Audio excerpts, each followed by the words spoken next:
ترى شيء ترى أصلا دي مش شيء ده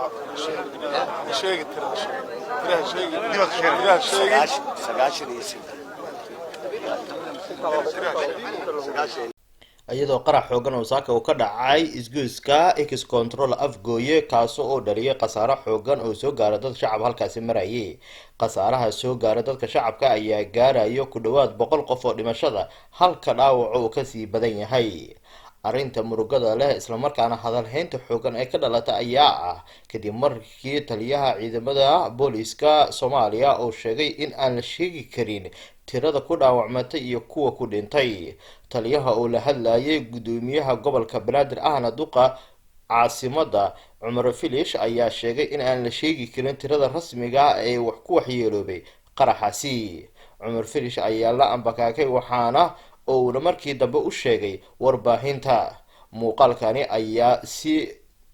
sir ah u duubeen qaar ka tirsan wariyaasha magaalada Muqdisho kuwaasi oo mar walba soo gudbiya xogaha la xiriira qaraxyada iyo waliba dhibaatooyinka ka dhaca